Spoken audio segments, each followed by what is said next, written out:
Hello students, बेटा पिछली video के अंदर हमने टाइप्स ऑफ मोशन पढ़ा था on the basis of nature of path followed. कहता है जैसा पाथ वो ऑब्जेक्ट अपने मोशन के दौरान फॉलो करता है उस पाथ के नेचर के आधार पर हम मोशन को 3 टाइप्स के अंदर डिवाइड कर सकते हैं।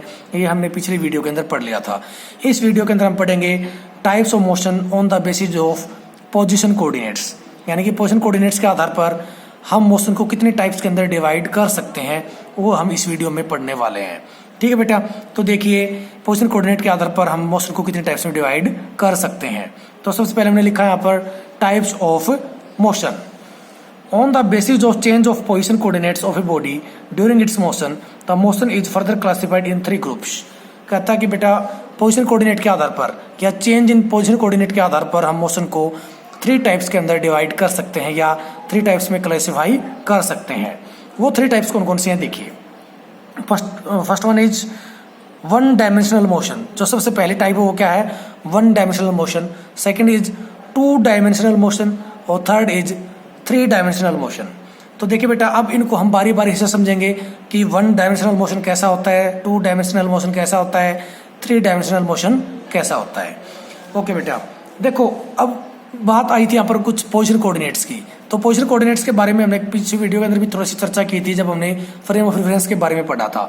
आपने सेट ऑफ कोऑर्डिनेट्स पढ़े होंगे, एक्स एक्सिस, वाई एक्सिस और जेड एक्सिस।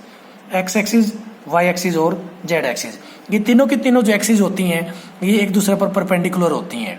ठीक है, तो जो ये 1 dimensional motion, 2 dimensional motion, 3 dimensional motion है वो इन पोजिशन कोऑर्डिनेट्स के ऊपर एक्स, वाई और जेड ये क्या करेंगे बेटा, ये जो 3 के 3 एक्सिस हैं ये क्या करेंगे, उस ऑब्जेक्ट की हमें पोजीशन बताने का काम करते हैं।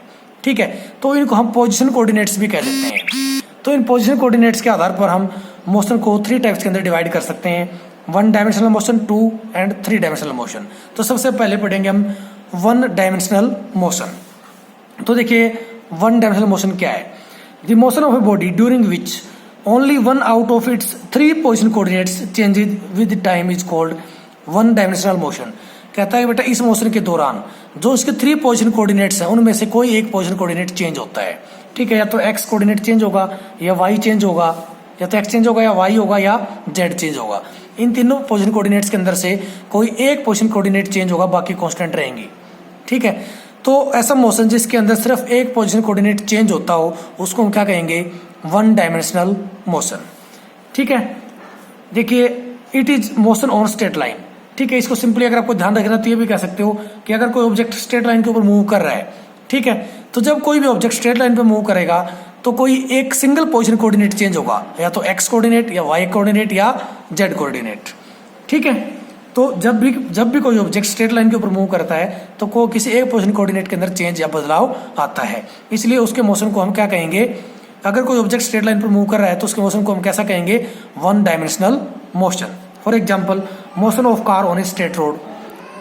कहता है जब गाड़ी क्या करती है, किसी स्ट्रेट रोड के ऊपर मूव करती है, ठीक है, तो मान लिया फॉर एग्जाम्पल यहाँ पर जो एक्स एक्सिस है ये उस रोड को, उस सड़क को रिप्रेजेंट कर रहा है। तो अगर कोई ऑब्जेक्ट क्या कर रहा है बेटा, इस सड़क के ऊपर मूव कर रहा है, तो अगर मैं इसको डिवाइड कर दूं यहाँ से, ये 0 आपका, ये 1 2 3 4 एंड सो ऑन। इसी प्रकार जेड एक्सिस पर भी 1 2 3 4 एंड सो ऑन। इसी प्रकार वाई एक्सिस पर भी 1 2 3 4। तो जब भी कोई ऑब्जेक्ट क्या करेगा, स्ट्रेट पाथ के ऊपर मूव करेगा, फॉर एग्जांपल एक्स एक्सिस के अलोंग मूव कर रहा है, तो जब एक्स एक्सिस के अलोंग मूव करेगा तो उसकी पोजीशन पहले 0 पर थी, फिर 1 पे आ गया, 2 पे आ गया, 3 पे आ गया, 4 पे आ गया, 5 पे आ गया, 6 पे आ गया, इसी प्रकार आता चला जाएगा।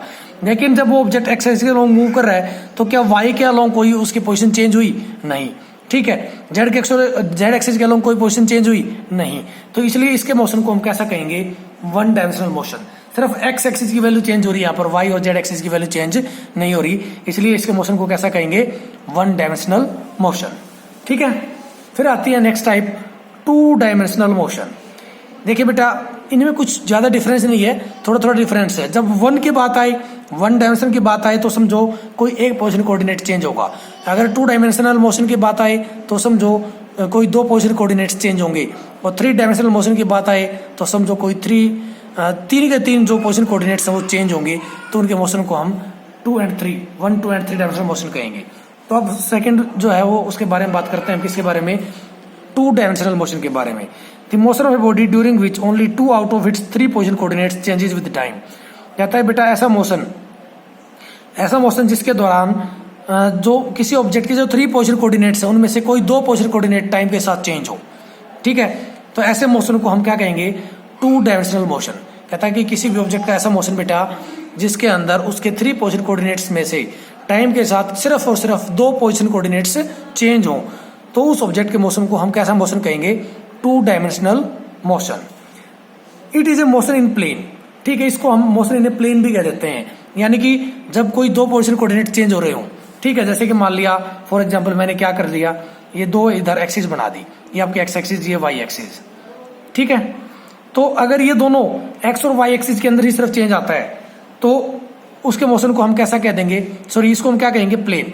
अगर आपको प्लेन बनानी हो तो क्या करेंगे, कुछ इस टाइप की प्लेन बनेगी, ठीक है। ये पेपर जो है ये क्या कर रहा है, प्लेन को रिप्रेजेंट कर रहा है, इसके 2 ही एक्सिस है, एक्स एक्सिस और वाई एक्सिस, ठीक है, ये मान लिया एक्स एक्सिस तो ये वाई एक्सिस, तो ये क्या है, प्लेन को रिप्रेजेंट कर रहा है। तो जब 2 डायमेंशनल मोशन के अंदर क्या होगा, कोई 2 पोजिशन कोऑर्डिनेट्स ही चेंज होंगे, ठीक है, एक्स एक्सिस चेंज होगा, वाई एक्सिस चेंज होगा। मान लिया कोई ऑब्जेक्ट है, यहाँ से चलना शुरू करता है पेपर के इस कॉर्नर से और इधर मूव करता है, तो यहाँ पर था एक्स भी 0 वाई भी 0, लेकिन जब इधर आ गया तो इधर एक्स की भी कुछ वैल्यू है और वाई की भी कुछ वैल्यू है, तो यानी कि एक्स भी चेंज हुआ, वाई भी चेंज हुआ, तो इसके मोशन को हम कैसा कहेंगे, टू डायमेंशनल मोशन, ठीक है।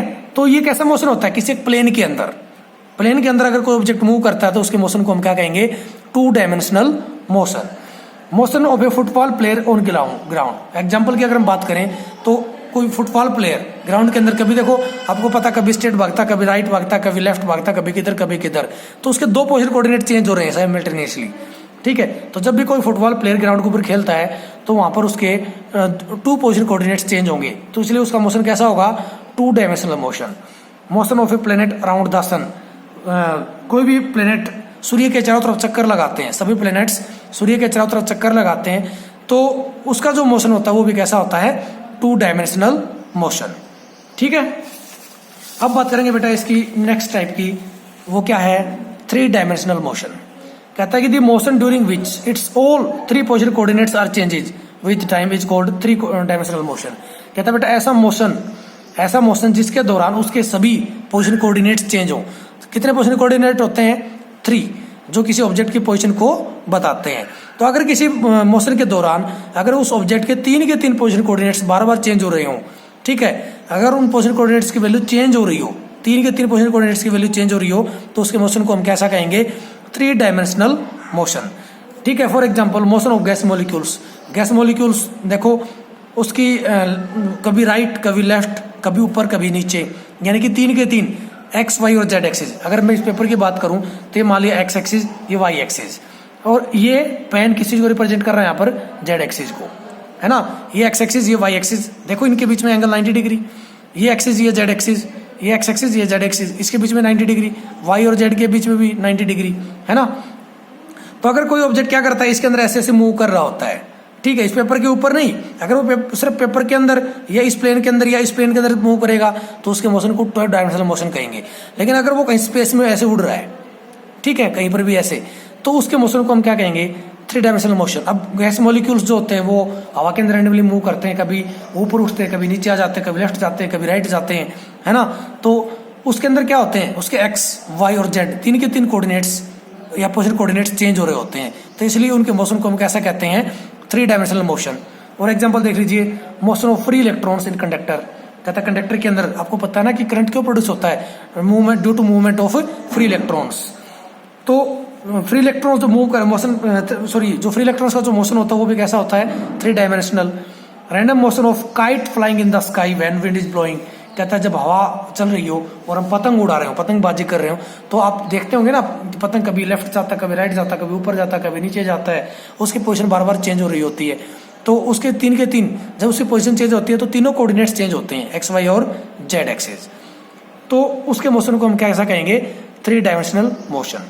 तो इस वीडियो के अंदर हमने अभी क्या पढ़ा बेटा, on the basis of position coordinates हमने टाइप्स ऑफ मोशन पढ़ी, वो कौन कौन सी थी, 1, 2 एंड 3 डायमेंशनल मोशन। ठीक है, उम्मीद है समझ आया होगा, अगर नहीं समझ आया तो आप वीडियो को रिपीट करके देख सकते हैं या पर्सनली मुझसे पूछ भी सकते हैं। Thank you very much.